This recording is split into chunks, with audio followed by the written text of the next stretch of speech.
Në Tiranë, vëzhgues të pavarur të proceseve zgjedhore pohuan se përgatitja e zgjedhjeve vendore po vonohet ndjeshëm, sapo dëmton cilësinë e tyre. Korrespondenti ynë Iliriana Golli njofton nga Tirana. Shoqata dhe veprimtarët e shoqërisë civile shprehen sot shqetësimin për vonesat në përgatitjet e zgjedhjeve vendore, ku sipas tyre shkelja e afateve ligjore përshket në shkelje të drejtës së votës.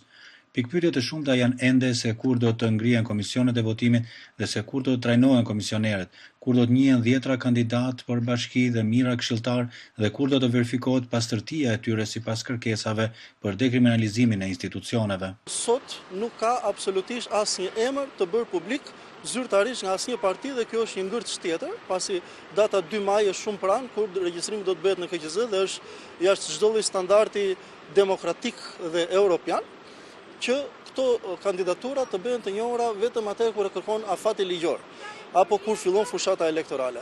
Ndërkohë që për kandidaturat e tilla duhet të nisi parashikimi që shumë kohë më parë eksperiencat e vendeve të tjera për të paktën për kandidatët e kryetarëve të njësive vendore parashikon bërja afatesh para një viti. Komiteti Shqiptar i Helsinkit ka nisur vëzhgimin e procesit zgjedhor, ndërsa thekson se një sër afatesh ligjore po shkelen për shfaqjen dhe korrigjimin e listave të votuesve. Komisionet zonale të zgjedhjeve nuk janë krijuar ende dhe publiku nuk është informuar ende mbi procesin, mbi kandidatët dhe këshilltarët që duhet të votojnë. Ne jemi të mendimit që situata parazgjedhore është më e keqja e gjithë situatave parazgjedhore që nga ndryshimi nga rënja e sistemit komunist në Shqipëri.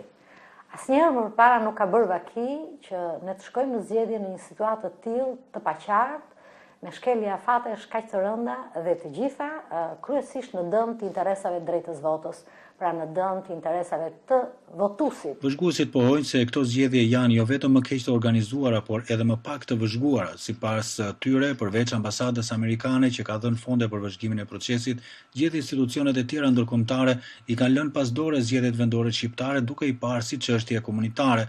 Por veprimtarët pohojnë se ato kanë tipare të qarta politike dhe pritet të matin shkallën e pjekurisë së demokracisë shqiptare përpara Bashkimit Evropian. Por nga pikpamja e standardeve që duhen përgatitur për sa i përket kuadrit ligjor, për sa i përket standardeve të tjera që kanë të bëjnë me informimin e votuesve, të qytetarëve apo të kompetencave që do kenë të zgjedhurit e nesër, ky proces lë shumë për të dyshuar, madje për të thënë se jashtë çdo lloj standardi, pasi të gjitha këto plotësime kanë hyrë në fuqi jo më vonë se sa dje, pas dekretimit të presidentit. Analistët pohojnë se përgatitjet janë shumë të vonuara dhe u shtyn deri në 5 javët e fundit, kur ato duhet të nisnin 6 muaj më parë, qysh ditën kur presidenti dekretoi datën e zgjedhjeve.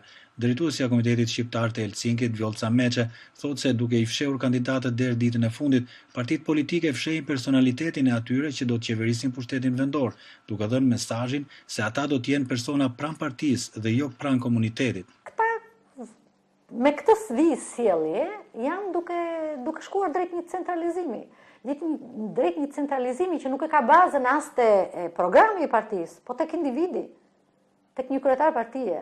Dhe kthehemi gjithmonë tek ajo që ne duam të ndërtojmë demokraci, por ne kemi disa forca politike, klasën politike, e cila s'ka demokraci brenda vetes. Koalicioni vëzhguesve vendor u ka kërkuar partive që të publikojnë emrat e kandidatëve dhe të këshilltarëve bashkiak dhe së bashku të bëjnë fushat që qytetarët i njohin mirë, sepse ligji kërkon vetëm regjistrimin e partive dhe nuk kërkon transparencë mbi individet garues.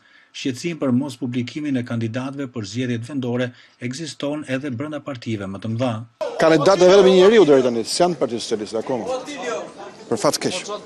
Rreth duhet flas më shumë. Një tjetër problem i ndjeshëm është edhe diskriminimi që u bëhet kandidatëve të pavarur, thon vëzhguesit, të cilët për të kandiduar në një zonë duhet të mbledhin firma sa një parti në gjithë Shqipërinë.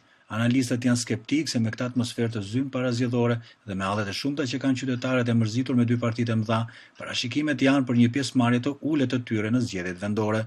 Për Zërin e Amerikës, Iliriana Golli, Tiranë.